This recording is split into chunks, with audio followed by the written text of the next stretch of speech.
Tukizungumzia psychology ya wateja, wewe huwa unahisi nini hasa? Kwa mfano kwamba katika kununua Pepsi unanunuaga kile kinywaji au unanunua msisimko? Ile simu yako uliyonunua, umenunua kamera, memory card na RAM au umenunua umbo la simu?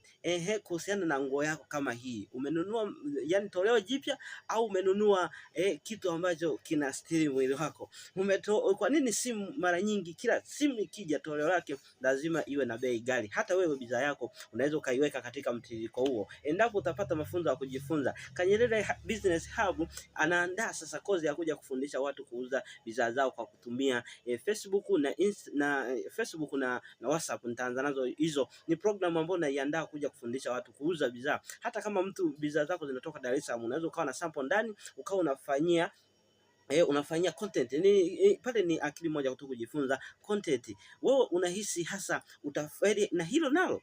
Utafeli kuuza bidhaa zako ukiwa nyumbani? Umechukua labda kuna viatu, labda kuna magauni, labda kuna saa, labda nini, unafanya content ukiwa ndani, umetulia unaelezea tu. Yaani ukishajua bidhaa hasa ambayo huwa inauza ni nini, saa, kitu ambacho mtu kinamfanya anunue saa ni nini, kiatu, mtu kinachomfanya mtu anunue kiatu ni nini hasa. Yani yale mambo ukishafahamu ni kirahisi sana kumfikishia ujumbe mteja wako, kumfikishia mteja wako taarifa za bidhaa husika, kitu ambacho kinafanyika pale huwa ni siri ya mafanikio katika mauzo ya bidhaa yoyote. Na ndio maana hii nasema naiandalia kozi, sitokuja kuitoa bure, lazima kutakuwa na kuchaji kiasi fulani cha pesa kwa ajili ya kugharamikia namna ya kujifunza vile vitu. Haswa endelea kufuatia akaunti za Kanyerere Business Hub, kitu ambacho kitakuwa kina authority moja tu, nguvu moja ya usimamizi